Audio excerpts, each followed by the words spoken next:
Hey, what's up, y'all? It's Poppin' It's Steve. About to react to What's the Dirt.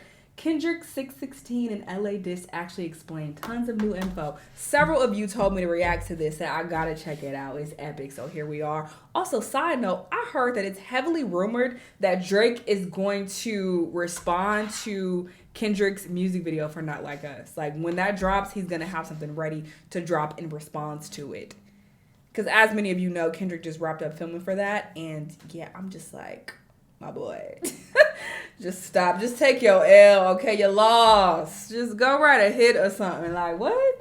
Also, another side note, What's the Dirt? He pinned a comment, his own comment. It says, people saying the moment passed when this is literally one of the most iconic beefs in rap history. This will be talked about 30 years from now. It will never get old. I agree with that 1000%. Also, people who click on a video and then complain about what the video is about when you saw the damn title, you are the epitome of being brain dead. Like, you know what the video is about, but you still clicked on it to come bitch and complain. Like, that don't make no sense. Anyway, let's get into it and see what tons of new info he found. Let's watch. Alright guys, I've been eagerly chipping away at the breakdowns for all the recent diss tracks that we got, and today we're looking at 616 in LA. Now, if you haven't watched my other breakdowns on these records, please make sure to do that, as it should offer some good insight into where we're at in the beef up to this point. And I promised my nephew I'd do this, so huge shout out to Marty. That's cute. Marty wants to be a YouTuber someday, and if he wants to do it, he can do it. Don't let anyone tell you that you can't do it, okay, buddy? So, right off rip, it was on Euphoria where Kendrick alluded to going back-to-back on Drake, and that's exactly what he did on this record, releasing 616 in LA just 3 days later. Back to back, I like that record. I'm gonna get back to that for the record. And this was something that I predicted over a month ago before any of the disses dropped, when all we had was the Like That record. I think Kendrick's gonna use Drake's own angle against him, and he'll probably even reference back-to-back while he does it. So before we even begin, we have to take a close look at the title of the track, as there's several meanings. First and foremost, the one that will jump out to any Drake fan is Kendrick's usage of the timestamp format. Drake is synonymous with timestamp titles, and it's on these records where he gets super busy with the pen. Whenever someone tries to tell me that Drake can't rap, I'll always tell them check out one of those records, then tell me that he can't rap. So this was a very strategic and petty angle from Kendrick as he attempts to taint Drake's long-running series. Even since this track dropped, we've seen multiple people claim that Kendrick's version of the timestamp was way better than any of Drake's, and this very well could have been Kendrick's goal. And let's be realistic, Drake still has by far the best timestamp records. Like, he still lays claim to that. Now, as far as the other meanings behind this title, there are several theories bouncing around, but I'm going to give you guys the most significant meaning and truly break down why that is. It was on June 16, 2011 that Kendrick met Drake for the very first time. In a XXL magazine, Kendrick described the meeting saying, I did a show in Toronto on June 16th, my first show in Toronto. I think it was the same night we were going back to the hotel and he hit my phone. I guess he got the word that I was in town, he was there for the night working on the album, and he said he wanted to meet up. We met up, chilled out, and got the vibe. Now remember, the Buried Alive track that Kendrick did for Drake was based on this moment when they first met. On Buried Alive, Kendrick reflects on this meeting with Drake, mentioning how Drake introduced him to the glitz and glamour of celebrity life. Kendrick described being picked up in a Maybach by Drake and states that Drake brought him to a fancy place to eat where he talked to Kendrick about women and the industry. However, on the track, Kendrick truly struggles with the idea of becoming famous, as he's afraid it will change him for the worse, but he also realizes that this type of lifestyle comes with the territory. Now, what's extremely critical to point out is how Kendrick ends off the track. The reason why the highlight was when he said you belong to the people when you outside. So he clearly says that's what he said. Now, who is he? Who's he talking about? So dig a shovel full of money, full of power, full of pussy, full of fame, and bury yourself alive. Then I died. What most people fail to realize is that these last few lines is not Kendrick speaking to himself, but Drake having a conversation with Kendrick. And this is the part that's really important. When asked by XXL to explain the meaning of why the track ended like this, Kendrick said the following. At the end of the verse, that's him in the conversation. him telling me that you must accept this lifestyle and it's up to you how far you're going to go with it or how much you're going to let in. I then acknowledge what he's saying when I say, then I died, which leaves it hanging on the audience trying to figure out where I would go with it. Will I let it taint me or destroy me, or will I know how to deal with it? So I mean, it's on this night, June 16th, where Drake is giving Kendrick a pep talk about fame, the industry, how to deal with it. This Buried Alive interlude is important because Drake gives Kendrick a choice. He tells him that fame will come and that it's up to him on how he deals with it. But the thing is, Kendrick wasn't the only person who needed to make this choice. This whole thing rings true for Drake as well because Drake had the exact same choice to make, and after Take Care, his fame exploded and he was completely consumed by it. Drake's lifestyle in 2024 isn't that much different. And that's crazy because Take Care was primarily The Weeknd's work. Like, he admitted that he gave half of his album to Drake for Take Care. So that was The Weeknd shit. And that's so crazy because people consider that to be like Drake's best album or one of his best albums. And the fact that that was like a lot of The Weeknd's work is crazy. Lifestyle that he and look, his career blew up after that. Good thing Weeknd make the right decision. He said, I no longer want to be a part of this OVO sweatshop. I'm up out of here. Back in 2011, Drake is still living that same old rapper's life. It's just on a far bigger scale. Now, in the case of Kendrick, he ended off the record making us wonder which way he'd go with it. And today, we now know what choice he made. Unlike Drake, Kendrick did not get buried by the temptations of money, power, pussy, and fame. Both artists took an entirely different route, and the Buried Alive interlude is important because it acts as a full circle moment. By Kendrick using the date June 16th in the title, Drake knows exactly what he's referring to, and bringing this up 13 years later... People were saying that was Father's Day in like another country or something. I forgot what we were saying, but they was trying to give it a whole bunch of different meanings. ...is extremely powerful. Kendrick proved to have the strength to resist the temptations that Drake warned him about, and Drake himself was weak and couldn't do the same. Now, I gotta say, Drake flips this narrative really well on Family Matters, but that one's coming up next. So when we get a track like Euphoria, all these years later, the shit that he's saying to Drake is all the more impactful. I'm allergic to the lame shit, only you like being famous. Fans might take lines like this one lightly, but it holds a lot of depth because Kendrick knows that when he first met Drake, Drake had plans of keeping a level head, as that's what their conversation was about. This is only further confirmed in the Double XL interview when he talks about Drake and the concept of the Buried Alive track. I felt like he was in a space now where vanity's everywhere, and he had his hands on every bit of it, and he's trying to escape that. But what's clear today is Drake lost this fight. I mean, he didn't escape it at all. It's a 2004 Acura TSX. It's a nice first car for like a teenager, I guess, as opposed to a Mercedes or a BMW. I think that's pretentious, personally. And this is exactly why Kendrick uses June 16th in the title and why it's so significant. It's by far the most significant. I wonder would Baby Drake be ashamed, you know, to know what he turned into. Like, you know, he could go back in time and talk to Baby Drake and be like, hey, this the nigga you about to be. Like, would he be like, oh no, why? He's using that ignorant Toronto slang, no. Of the title, 616, the day that they first met, the first collaboration they did, Drake's sophomore album, an entire record was made about that moment. Now we're 13 years later, and it's coming up again. And like I said, Drake knew exactly what he was doing with this title, because just days after 616 in LA dropped, Drake posted a Buried Alive Part 2 parody song where he mocks Kendrick and flips the narrative again. If you in a pine box, that's how you fed a Why do you hear about this? Wasting time. Dreams come true, Cody. This is where you die. Let's fucking go. Come on, hit the like button. However, 616 in LA could possibly be in reference to allegations of Drake being involved with younger women.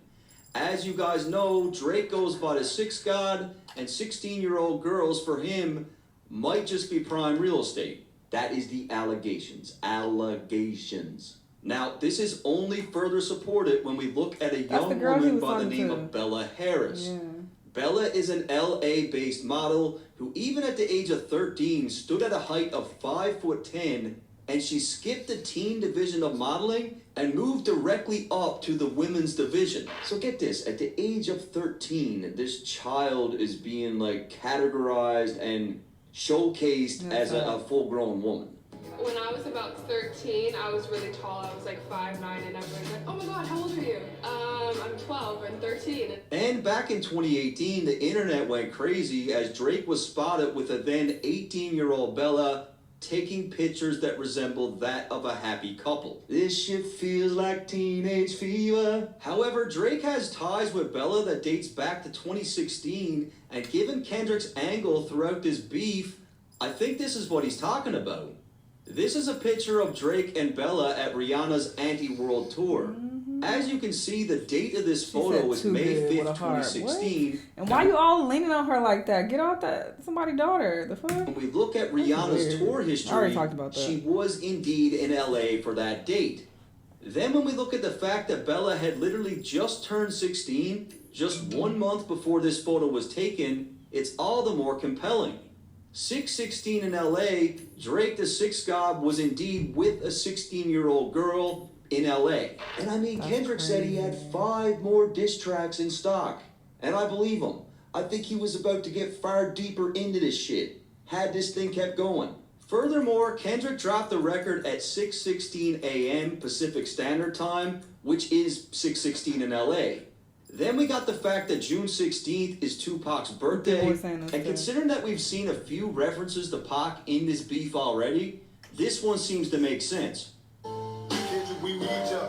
Next, June 16th is Father's Day, and we have seen a slew of references with respect to Drake and being a shitty dad, and also jabs towards the fact that Drake's own father was absent. You don't know nothing about that. And of course, Drake also executive produced the hit show Euphoria, and the first episode of that show aired on June 16th. And that's as far as I'm going to go with the title. There's a lot of theories out there, but these are the ones that make sense. But wait, it's not. With all that said, let's move on to the artwork, which is simply a cropped out version of the artwork that we would see on Meet the Grams, where Kendrick allegedly had an inside mole collecting Drake's personal items and feeding him information. And this whole thing with the artwork and these items, like, this turned into this really grew legs after. It turned into this whole other conversation. So we've got the title, we've got the artwork, now let's move to the beat selection. First and foremost, the track is co-produced by Jack Antonoff, who is a pop producer most known for his work with Taylor Swift. This is likely a troll on Drake's previous claims on Taylor Made, where he insinuated that Taylor Swift had all this power over Kendrick. Now, what I feel Kendrick is really trying to drive home here by using this producer is that just like the culture of hip-hop, even high-level people within the industry itself do not like Drake and are more than happy to help bring him down. I think Kendrick's just leaning into it. Like, yeah, I am friends with Taylor, and she's co-signing this diss. She doesn't like you. Her producer doesn't like you. Nobody likes you. Like, this is a sound like Rush Hour. The Little girl don't like you. Al song, What a Wonderful Thing Love Is, and Drake's Uncle Teenie Hodges is credited as playing guitar on that record. However, what makes it even more impressive is the fact that Kendrick sampled Teddy Pendergrass on Euphoria, and now he's sampling Al Green, and they both had an album together called Back to Back Hits. That's crazy. Feeding even more into Kendrick's claims that he was going back to back on Drake. And people say that Kendrick fans are reaching all the time, but no, this is clearly thought out. I mean, these records were very, very well planned. With all that said, we can now finally get into the lyrics of the song.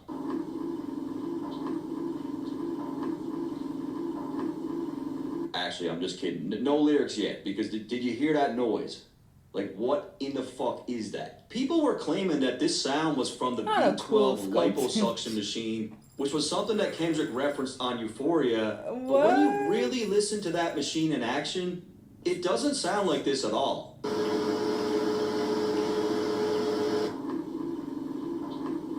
And the main reason why this video took so long is because I got extremely subject stuck on finding out what the that sound is? was. First, I thought that it could be a money counter.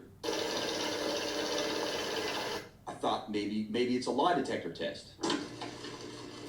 I thought it Then was I was like an thinking- old school. What is it called? I don't know what that old shit is called. When you put the old school record player, and then you gotta manually put the little thing on there so the record can play. That's what I thought it sounded like, but maybe not. It was one of those old 16 mil projectors. Oh yeah, no, he's saying something else. Then I was thinking Yeah, maybe that it could be a sounds life support machine. No.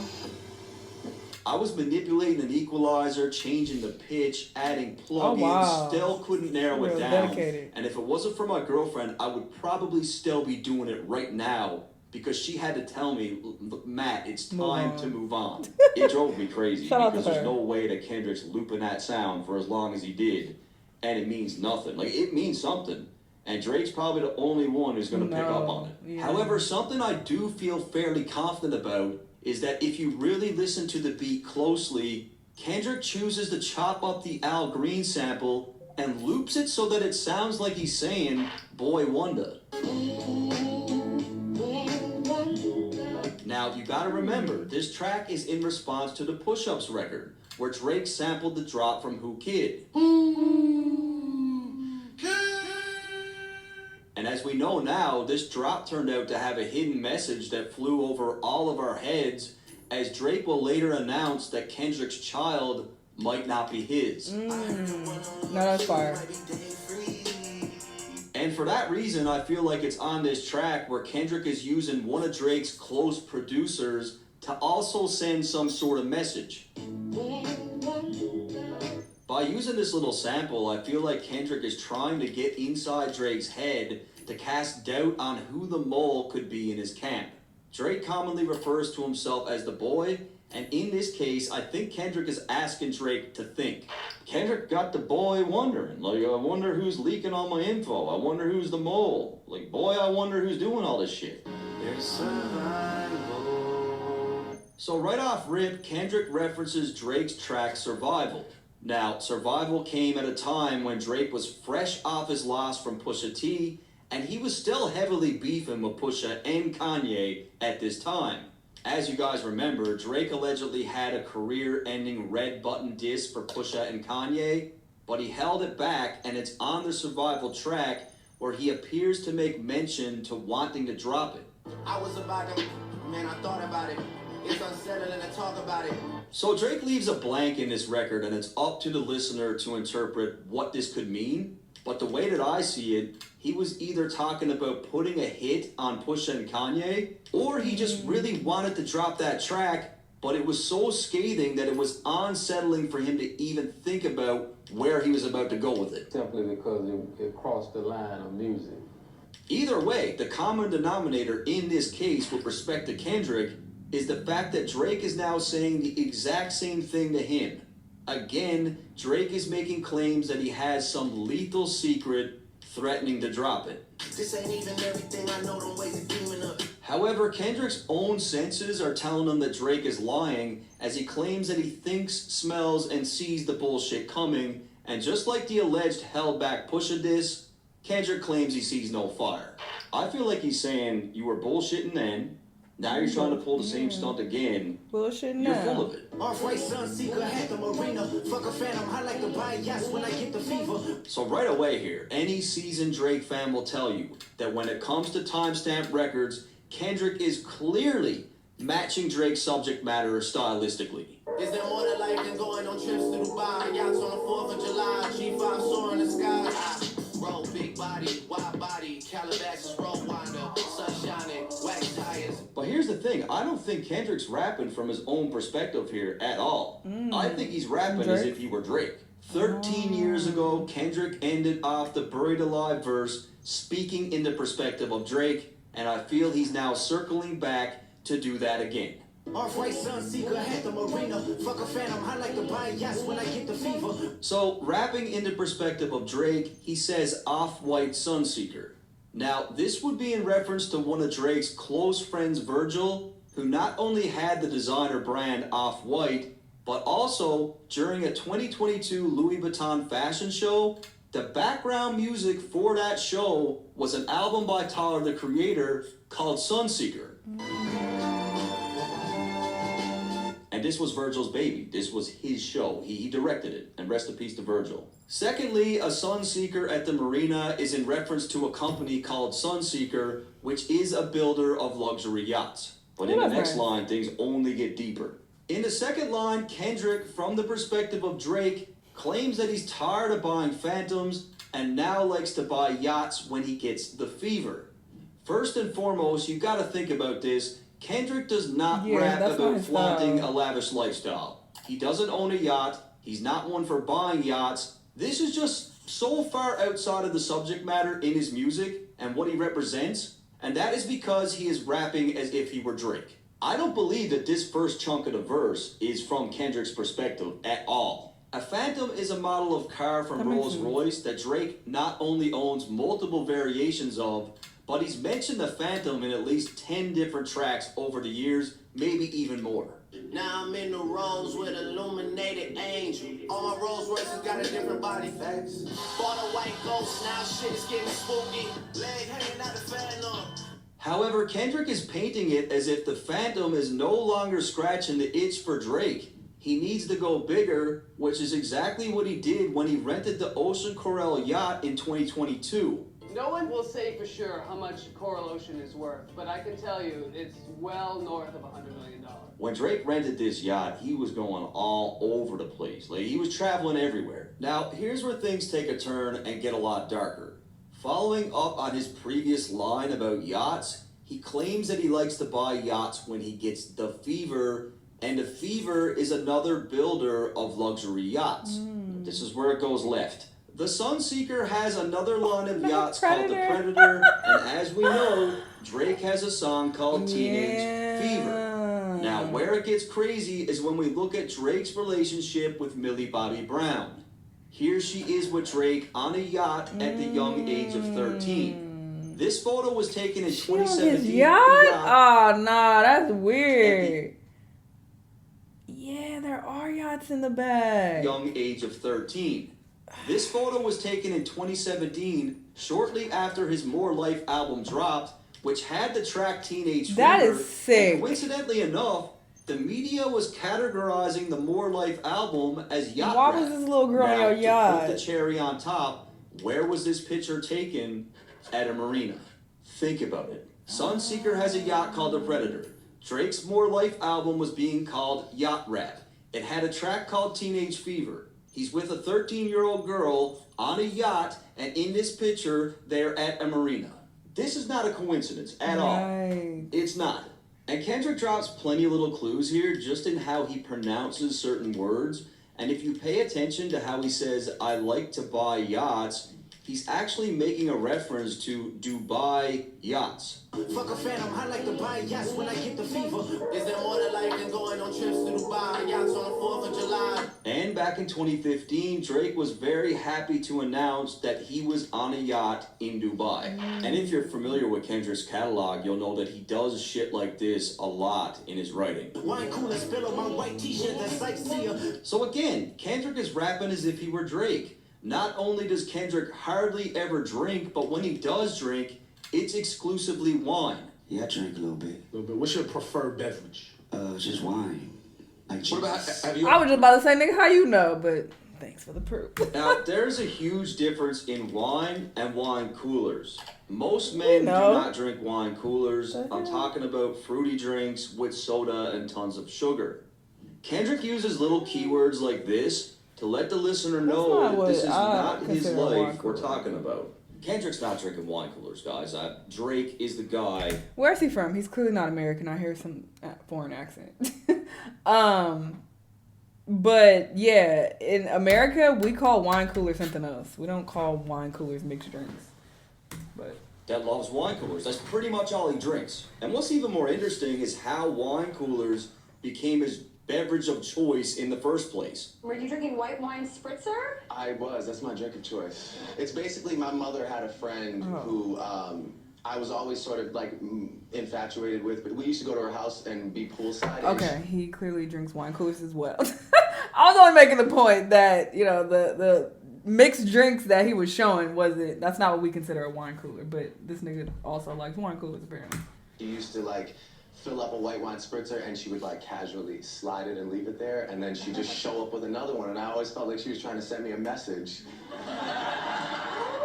So I've kept that a consistent theme. How we get Of course she was trying to send. That's completely inappropriate. How old were you? I don't know, like 15. But So I've kept that a consistent theme. And take a good guess at who else loves wine coolers.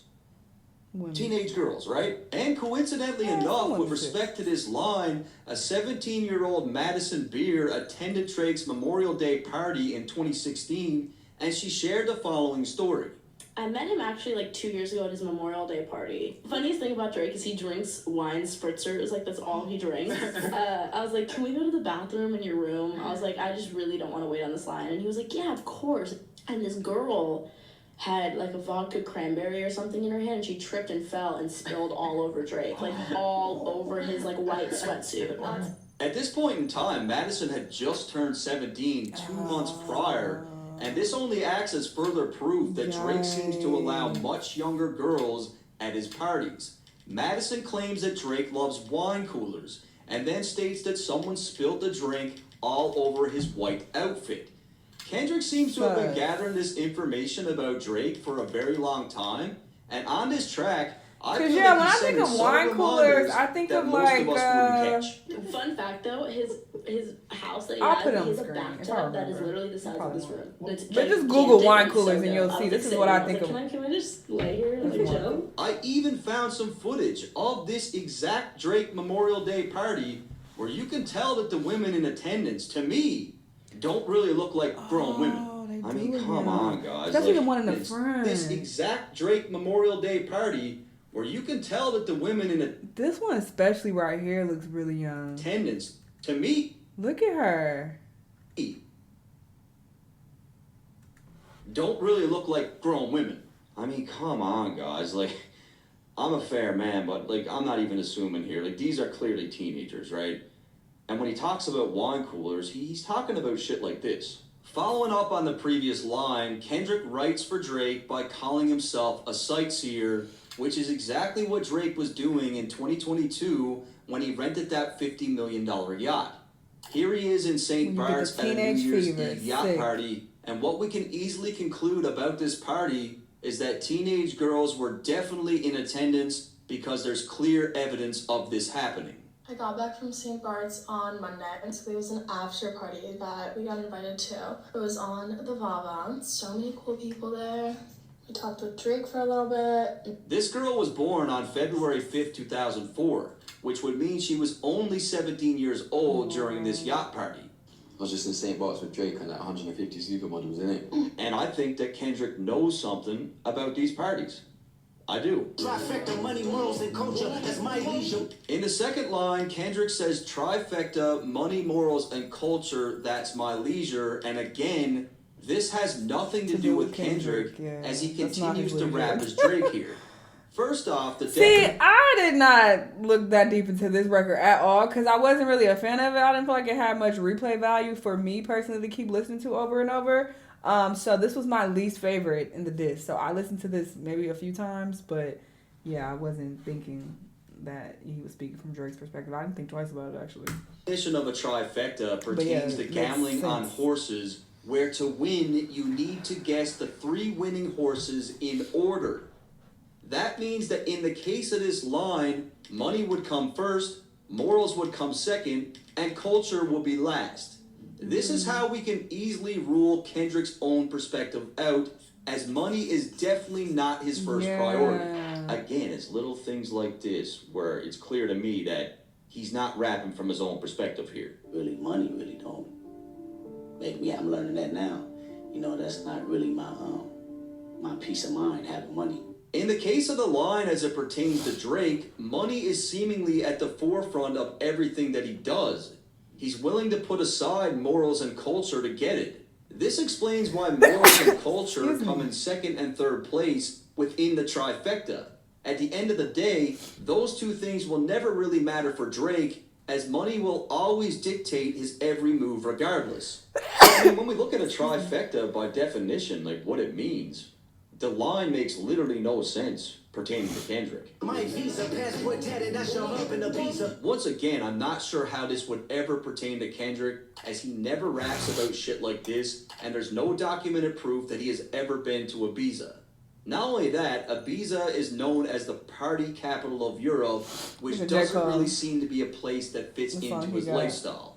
When we look at how Kendrick structured and set up this first verse, it only makes sense from Drake's perspective, as he was in Ibiza on that exact same yacht. And Drake has referenced Ibiza in his music many, many times. Grab my knees up, bring it to Ibiza. Ibiza, so what? She took dick in Ibiza. We went to Ibiza. And this whole infatuation with Ibiza. Ibiza is overrated. Drake, this is new. Well, he never I ain't into weird shit, so I can't say how much fun the weird niggas is having. But me personally, I was just like, whatever. I mean, it's nice.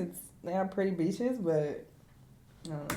Talked about as much as I've heard about it, I was like, these recent years where he's been bringing it up a lot. It's almost like Ibiza has become Drake's new favorite hub. And if you listen to how Kendrick enunciates this line, that's exactly what he says. That show up in Ibiza, show up in Ibiza. And I don't know why Drake loves Ibiza so much, but maybe Kendrick does. And again, in very recent times, Drake referenced a tatted passport in his music. My visa, passport tatted. I tatted your passport up. So this all ties and flows perfectly together in reference to Drake and how he lives his life. And given the fact that Kendrick rapped from Drake's perspective on Buried Alive, and this track is called 616 in LA, which was the date that they first met and the concept of that record, Kendrick is doing the same here. And the concept of the Buried Alive track is just as important for Family Matters, which we are doing next. Kendrick continues to replicate the subject matter that Drake showcases on these timestamp records. If you heard Drake say a line like this straight from his mouth, you wouldn't second guess it, as it fits perfectly into the style of his pen.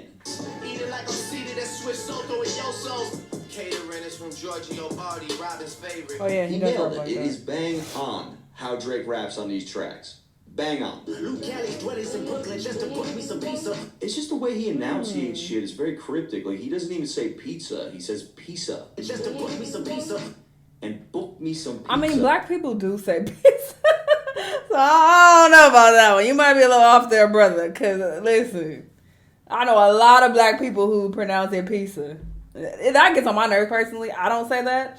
But I understand that it's a common... And I talked about this in a recent video. I was like, in black culture, there are so many words that black people mispronounce. Not because they don't know how to say them correctly, but mispronouncing them is just a part of the culture. And it's like, if you're hearing people around you, they're constantly pronouncing it that way, you just start to pronounce it that way as well. Even though you can... If somebody asks you to pronounce it correctly, you're going to say pizza. But anyway. It's weird, too. Like, there's shit in here that Drake is only going to get. And on Euphoria, remember...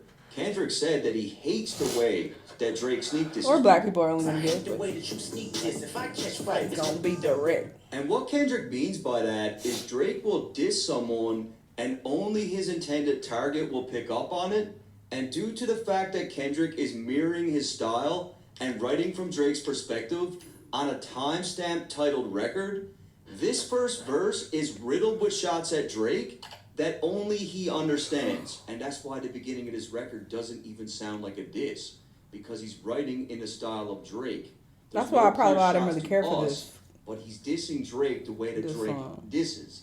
And because Drake has been at this pizzeria in Brooklyn before, this is just another clue that Kendrick has given us that he's writing this verse from Drake's perspective. God, my confession is yours. And now we get to the point where I feel Kendrick does indeed switch perspectives back to himself, as it's at this moment where he starts to sing. And when you think about Drake's timestamp records, he doesn't really sing on those tracks at all. God, my confession is yours. And does he Now, even talk I saw about that people tried to paint this line as if Kendrick was conflicted on whether or not he should go to war with Drake, but honestly, Kendrick has wanted this battle with Drake for a very long time.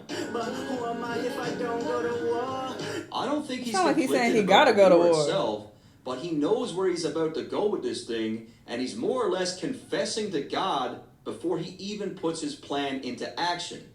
Kendrick knows he's about to go on attack, likely committing multiple sins, which will need forgiveness from God. If you pay attention to the way he delivers these lyrics, he's deliberately singing in a very ugly, offbeat, non-sonically pleasing way. I liked it. This singing style reflects Kendrick's internal chaos. He's holding some guilt as a dark side of him is about to emerge.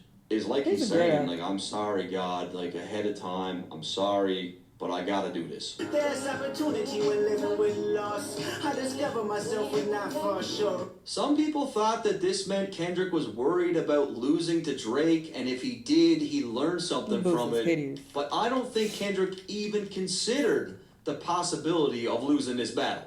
I mean, let's be real here. He had this whole thing mapped out. I believe even at this point, he knew he had a winning strategy. Like, he knew he was going to win this thing. I feel that Kendrick knows that he's about to unleash a beast that we haven't seen before, and he's hinting at an internal struggle. When you think about it, Kendrick doesn't have any music in his catalog that resembles the subject matter on these diss tracks. I think the loss that he's talking about is he's about to lose control of himself, right? He's about to go against everything he stands for, like his faith.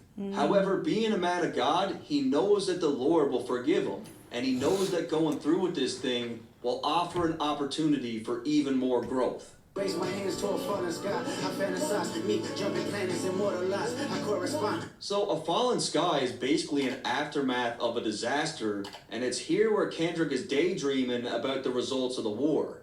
He dreams of jumping planets and becoming immortalized as he's fantasizing about how a victory over Drake would cement his name in the hip-hop history books. And Kendrick's a rapper's rapper. Like, he's a hip-hop guy. And a lot of our legends had beefs, right? So I'm sure he's thought about adding the beef to his resume. He had to. These thoughts are so strong for Kendrick that they overpower his own faith. And it's here where he really decides that he needs to go through with it. He truly confirms this when he says, I correspond, meaning he needs to fulfill this fantasy. So I feel like he's daydreaming about like destroying Drake and getting him out of here and how that'll feel. And then he snaps out of it and he says to himself, I gotta do this. I gotta go through with it. I correspond. 3 angels watching me all the time. Kendrick claims that he has 3 angels watching him. And for anyone who's familiar with Christianity, you will be well aware of Michael, Gabriel, and Raphael. These are the 3 main angels chosen by God, and each angel represents something different. Given the fact that Kendrick knows he's about to embark on a journey that's testing his faith, he knows that these 3 angels are with him for guidance on the mission. And guys, he pretty much confirms this by bringing up some of these angels later on in the track. Outside of this biblical reference, in 2013, Kendrick lost 3 of his close friends, Chad, Pup, and Braids. He mentions these guys on multiple songs, but on a YG record, he makes reference to all 3 of them. From what I could gather, he was really close with all 3 of these young men, so it's very possible that the 3 angels is with him is these guys too. Put my children to sleep with a prayer, then close my eyes. Definition of peace. So coming off his Euphoria disc, Kendrick painted Drake as a deadbeat dad. That's whole shit. I got a son underage, but I can see you don't know nothing about that. Kendrick states that Drake is not instilling the same family values as he is, and in this line, he confirms that putting his kids to sleep with a prayer gives them 100% peace. This is all he seems to need. With Drake's kid, it's almost like he wants them to be just as famous as he is, like almost like the Kardashians or something, right? Where Why you put that little nigga on that song, bro? I'm so mad at that. Videos. He's all over social media, whereas Kendrick, you know, you're hard pressed to find even a photo of his kids. It's just 2 different parenting styles, we could say at a minimum. Tell me who gon' stop me. I come from love. Kendrick makes a reference to himself as he moves with love, strong morals, and integrity. And by living this way, he feels unstoppable. In contrast, as we heard on Euphoria, he doesn't feel like Drake has the same values at all. So in Kendrick's mind, this is like a battle of good versus evil. So Kendrick refers to someone by the name of Estelle. Now, it's not 100% confirmed, but this appears to be his grandmother. And when claiming that she covers his heart, he's alluding to her offering him protection. And I really tried to confirm who she is in relation to Kendrick. I went through his family tree, or I tried to. Very What's private. the Like name? Drake's family tree, That Canadian you dollars? can trace back to the 1800s, but Oh, so Kendrick's he's is Canadian? on lock and key. Like there's nothing there. I'm doing my. That reminds me. Now that I'm back, I gotta do my. I want to make sure CAD is Canadian dollars. I feel like it is. I need to do my. Yeah, it's Canadian dollars. I need to do my ancestry test. How do I do that? When it comes to Estelle, he's mentioned her before. There's also the fact that during Coachella, he had her name on his custom boots, where it clearly reads Estelle Oliver. Estelle Oliver on his mother's side. So I believe this is his grandmother.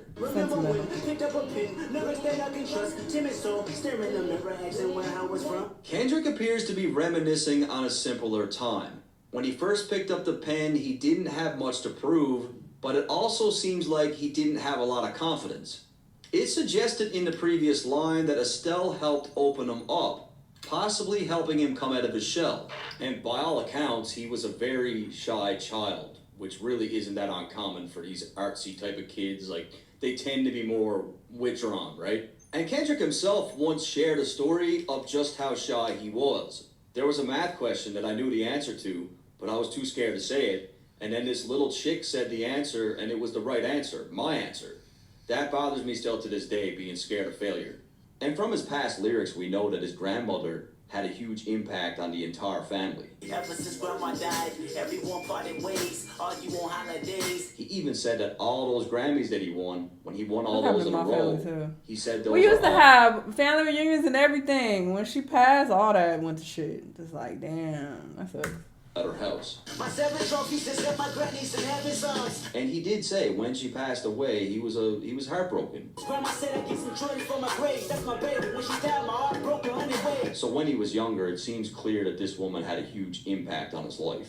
I know this type of power is gonna cost, but I live in circadian rhythms of a shooting star. Kendrick recognizes that he's asking a lot from the Lord while on this journey. Earlier in the verse, we heard him dream about becoming immortalized. He understands that the type of power that God has blessed him with comes with a cost. And to me, this first part of the verse here has a lot of references to God and religion. And in terms of Christianity, a shooting star means that God is with you, he's guiding you. Now, as far as the circadian rhythm line, let's look at this piece by piece. A circadian rhythm is the internal process in the human body that regulates when you sleep and when you wake up, and it's all linked to the Earth's rotation. Now, a shooting star is a streak of light in the sky caused by a meteoroid burning up as it enters into the Earth's atmosphere. It's very fast, but a brilliant phenomenon. By combining these ideas, Kendrick could be suggesting that, like a shooting star, his life or moments in his life are intense but fast. Plenty of meteoroids remain in space, and only some are destined to enter the Earth's atmosphere and become shooting stars. Kendrick doesn't want to be another rock floating through space. He wants to make a lasting impact with his art, but he recognizes that he has a limited time on Earth to make this happen. He lives by his own rhythm, one that is unique compared to the typical predictable cycles most people experience. The life that he lives has intense, brilliant moments that stand out against the regular circadian rhythm. Coming off his previous line, this likely reflects his own impact on culture, where his presence is powerful and influential. The mannerisms of Raphael, I can only give you art. Coming off the last line, Kendrick dishes out a triple entendre. Firstly, he refers to Raphael Urbino, a famous Italian artist who is ironically one of the big three artists that is responsible for curating a style of European art called mannerism. Secondly, Kendrick is talking about Raphael the Angel, which was one of the three angels that was referenced earlier, and Raphael is known for being a protector and healer. Lastly, Kendrick pulls qualities from both Raphaels by 1, providing people with genuine art, in this case music, and 2, his music acts as therapy for a lot of people and helps to heal them. And of course, last but not least, and this one went over everyone's heads, Raphael the Ninja Turtle. I'm fucking with you guys. I made that one up. What? He's just my favorite turtle, so I took that. Yeah, I'm like, hold on, you reaching. I was about to say something. You can get him in there. Like, nah. Fuck out of here.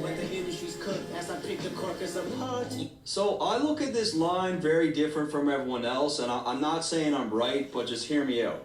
Kendrick says that the industry is cooked, and what I think he means by this is that the industry is a facade. Record labels are cooking the books and inflating the numbers. These labels are desperate and will do anything to give the illusion that their product is in high demand. By picking the carcass apart, I feel Kendrick is alluding to exposing even more industry secrets, as we heard exactly how he felt about it on Euphoria. Done. And I think what I'm saying makes even more sense on the next line. Yeah, somebody's lying. I can see the vibes on act. Even he looking compromised. Let's peel the layers back. So many people have accused academics of being on Drake's payroll and being on the record label's payroll. No way. Now, it's no secret that record labels have been working with influencers, podcasters, streamers, and TikTok dancers to help with sales. However, it's even beyond sales because some of these guys like Aiden Ross and Kai Cenat seriously had the power to shape how an artist is perceived. Drake is UMG's golden boy, and I feel like Kendrick is insinuating that much like how they cook the books for their artist, the industry is crooked and manipulative, and they'll throw as many resources at this thing as possible to protect Drake's name. Let's peel the layers back. It's here where Kendrick appears to be threatening to expose more of these secrets as he plans to peel the layers back, which is something that Pusha said to Drake during their beef. We just gonna peel it back layer by layer. Now, I've been watching Academics from the very beginning, and he's a well-documented Drake super fan. I think he just loves Drake. It's his favorite. Nah, this goes beyond just loving somebody, though. If you just hear the things that he's saying now, it's just it's wild. So I think two things can be true. I think he is a Drake super fan, but I also feel like he being paid something under the table because ain't no fucking way. The shit he's saying, and it's not even rooted in logic, bro. It's like, nah, you not making no sense. Ain't nobody that big of a fucking fan. Right, so I don't think he's paid off. Nah, he getting paid. I think he's a massive Drake fan. Nah, he going harder for Drake now than he's ever gone before. And of course you can say, well, it's because Drake is getting cooked and because, you know, he lost the battle. So Drake needs support now more than ever. Blah, blah, blah. Nah, just if you listen to the way that this man talks, it's like it's obvious that somebody's paying you something or somebody's telling you to say these things. Because you gotta watch the clip. Kendrick makes reference to Drake's trolling antics from earlier on in the beef. Shortly after dropping the Push-Ups track, Drake decided to antagonize Kendrick's manager Ant by posting two pictures. Kendrick continues to paint Drake as the bad guy and bully in the situation by insinuating that Drake is picking easy targets. Ant is not a rapper and isn't known for causing issues with anyone, and because Kendrick is close with Ant, he's a good person to defend him. And remember on Euphoria, Kendrick said that he would inherit the beef for Pharrell, who, by all accounts, I believe is a pretty good dude. Yeah, I'm not gonna beef for Drake. So, coming off the last line about He's messing with one. good People said that he was talking about Kendrick Cash Dog. references Drake's bullying tactics against the Weeknd's manager Cash. A lot of people thought that Cash could have been the mole that was feeding Kendrick information, but he confirms here that this is not the source of the leak. But I think the line actually works in another way also. Conspiracies about Cash Dog also perfectly ties into Drake's claims about Kendrick and Top Dog, where Drake stated on Push-Ups that the label was extorting Kendrick and taking 50% of the profit. Find the jewels in Cash Dog. I just need you to think. Kendrick really starts to play with Drake's head as he's asking Drake to think a little bit harder about who the mole could be. He makes a reference to Cash Doll, who was once robbed for $500,000 in jewelry. It would make a lot more sense if we could find out that it was someone close to Cash Doll that took this jewelry. But in order to do that, someone would need to watch all of her interviews. It was around the time I lost a whole jewelry box full of jewelry in LA. Somebody stole it from me. Oh, I remember that. You went, right? Yeah. Okay. Yeah, and it hurted. Because you didn't lose it, somebody took it. Yes, Somebody took stole it. So that's somebody you trusted. Yeah. But it's not just about the items too, right? It's also about the people that you have around you. Because that's also a warning call. So Kendrick has clearly been paying attention. Having $500,000 worth of jewelry is wild, especially when you cashed all. No shade to her. She got a couple songs I actually like, but you're not an A-list like top rapper at all. Why would you spend that much money on jewelry? Unless somebody gave it to you, but whatever. And the fact that it was someone inner circle. You ain't making money like that. That's the point I'm making. But I don't know this woman's pockets, so I don't know. Maybe she knows some shit under the table. Maybe she in the crypto. Who knows? I don't know this woman's life, but for music, she not whatever. This line just gained even more depth. Find the jewels and cash, dog. I just need you to think. He says I need you to think. Tough line, man. You gotta say it is. See, I didn't know nothing about her. Now, I don't want to feed too much into this Ebony Prince character from Twitter, but it is definitely interesting given the fact that he posted a bunch of jewelry and proof of receipts of alleged jewelry that Drake purchased. So, I mean, this could very well be in reference to all that. No one can confirm. It's all really weird. Are you finally ready to play? Have you ever? Let's see. Kendrick continues to turn up the heat and references his lyrics from Euphoria. Have you ever played? Have you ever? Okay, nigga, let's play. Now he really starts to mess with Drake's head. Have you ever thought that OVO was working for me? Kendrick cleverly attempts to make Drake question all those around him by suggesting that someone close to him is not really on his side. Fake bully, I hate bullies. You must be a terrible person. Everyone inside your team is whispering that you deserve it. So pretty self-explanatory. Kendrick continues to paint Drake as the bad guy and implies that even his own team are preying on his downfall, claiming that he deserves everything that's coming. Can't Tootsie slide about it. This one is just gonna resurface. Kendrick references Drake's #1 smash, Tootsie Slide.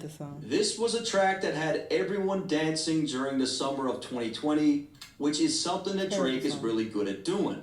Left foot up, right foot slide. Now, Tootsie Slide conveniently dropped just 3 months after a video surfaced of Drake where he's kissing a 17-year-old girl on stage. And little girls was dancing to the Tootsie Slide on TikTok. The clip took the internet by storm. I didn't see it back then, so that's crazy. Already had a past that raised a lot of I eyebrows. just saw that clip. And it was just 5 months before that where Drake paid $350K to a SA case, which was something that Kendrick referenced on Euphoria. Have you ever paid $500,000 like to an open case? These were big stories at the time. Like, a lot of people talked about this shit. It was not a good look for Drake, so he drops this massive hit. And of course, that helps deaden the noise, right? However, when it comes to this beef, Kendrick seems to be saying that even if Drake pumps out another big hit, the damage that he's about to inflict in this war will never be forgotten. No matter what Drake says or does, he's not going to get away from what Kendrick's about to do. I mean, this is probably true. Not Like Us was a #1 record. Look what he was saying on there. Like, Drake couldn't even get away from the Ghost Rider shit. Like, this new stuff's pretty heavy. Like, it's gonna be hard to shake. It was fun until you start to put money in the streets. That is a good point. Like, the Ghost Rider accusations, and I don't call it accusations at the point of proven true, but that was first presented by Meek. And look how long that has stuck on Drake. Even before we had actual proof, like, people would still throw that back in Drake's face. Like, he wasn't able to shake that. So just imagine how this is going to affect his career in the long run. Because they came back with no receipts. Kendrick insinuates that Drake is paying people to find dirt on him. Now, Kendrick, who lives a very low-key and private life, claims that Drake wasted his money since there's no dirt to be found. And it's also clever because, you know, you can't get your money back from a store without the receipt. I'm sorry that I never won my life. I love peace, but war ready if the world is ready to see him bleed. Kendrick claims that the world is ready to see him take Drake's head off, and when we think about this beef, it seems like this was really the case. Kanye even said that all the rappers were excited to eliminate Drake, and everyone from the casual hip-hop fan to people that didn't even listen to the genre were chiming in to tear Drake down. I mean, it was at the point where people were hating on Drake and they didn't even know why. Like, they'd be like, I'm a fucking metalhead, but fuck Drake. So the word Elohim can actually be found in the scripture of multiple religions. In Christianity, it can be found in the Old Testament and in That's Judaism. what I talked about on a video a while ago. But I was saying that I don't like when people do that on TikTok. Like, they be reporting on shit. It's like, you don't even know what the fuck is going on. Like, shut up. You just doing this because it's trending. That shit irritates me. It's used in the Hebrew Bible. However, in both religions, it's recognized as a word for God.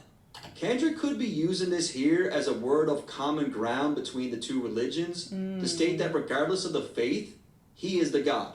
And in the exact same context, he uses this word on Family Ties, which is a record that I always thought was full of shots at Drake. Before you get to the Father, you gotta holler at me first, bitch. Now the KTW thing is cryptic as it gets. Like I cannot. Where the fuck was Baby King? King? Why he wasn't at Pop-Up? None of the theories that I saw make sense to me.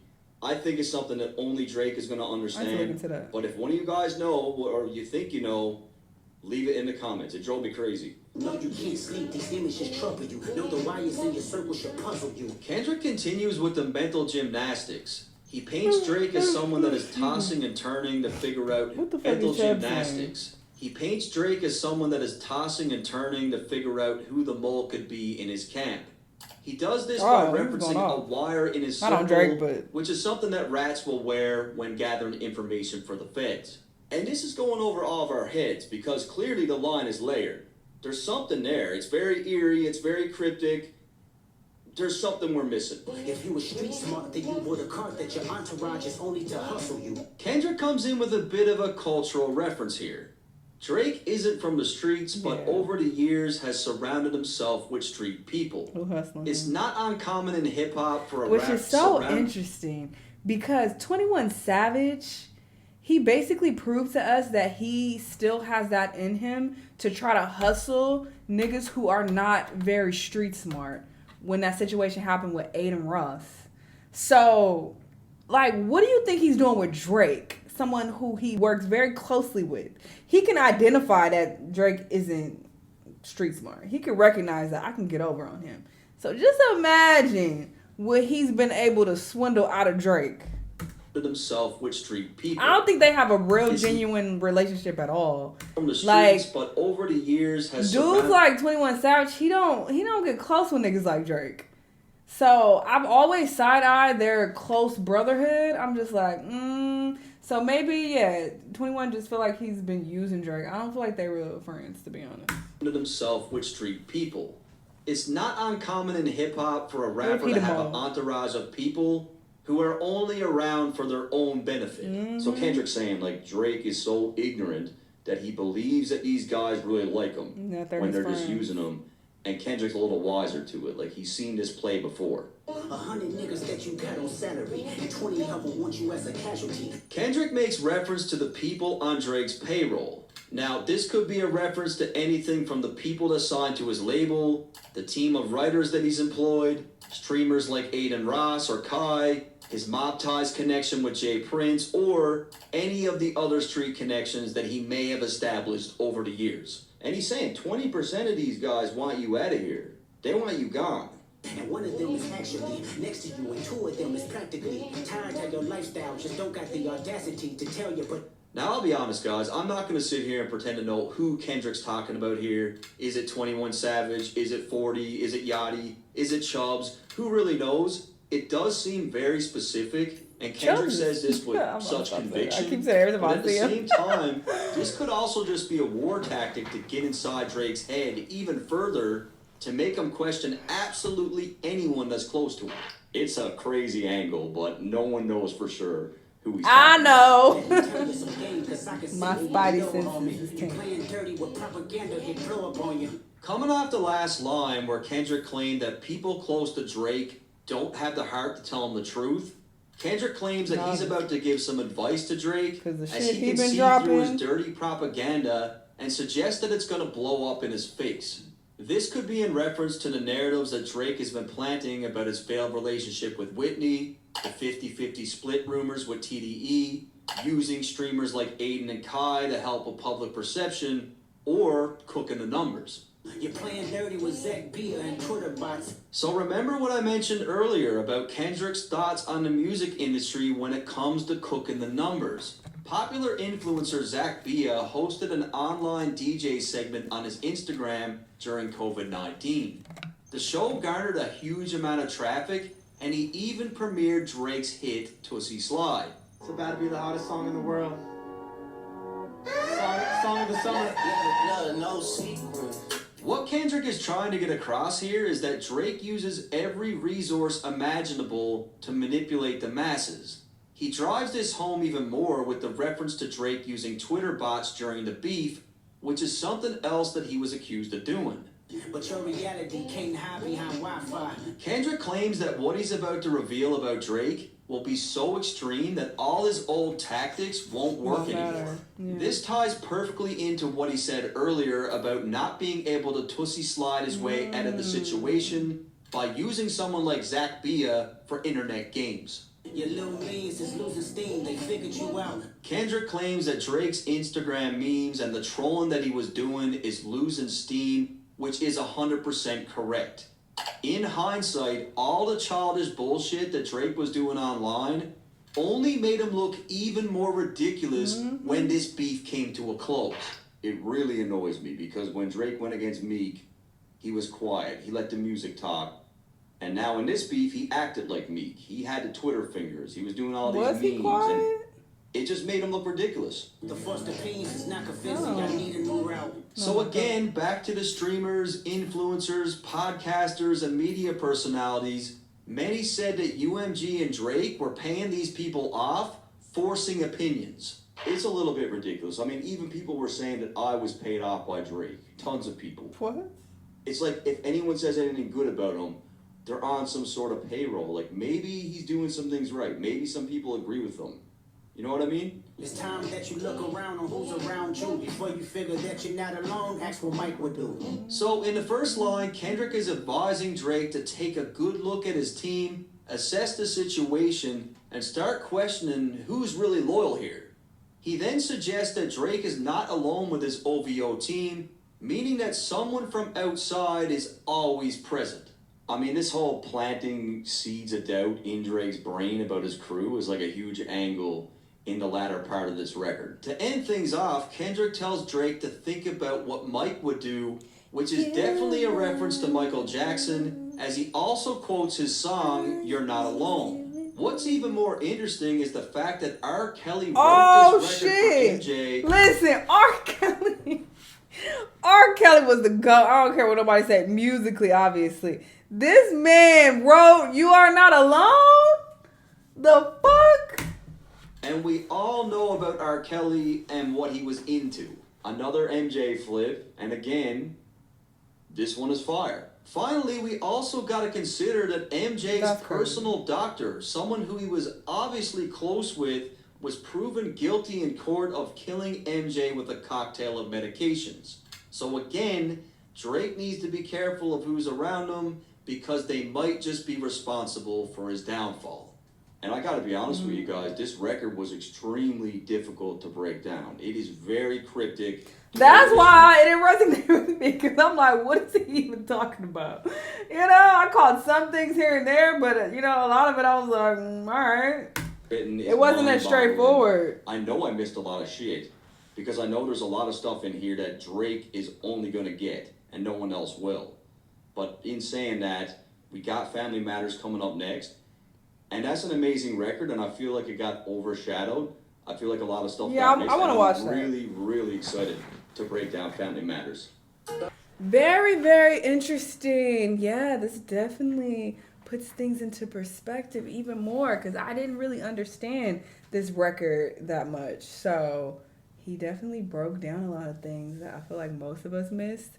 But yeah, I definitely want to see, you know, his breakdown of Family Matters. I do think that was a good track, but yeah, the fact that this nigga Kendrick dropped Family Matters, like, you know, minutes later, yeah, it did get overshadowed. So that kind of sucks, but we'll get into it when he drops it a month from now or whenever. Y'all let me know what y'all think, though. Let me know what other videos you want to watch, and I'll see y'all the next time. Bye!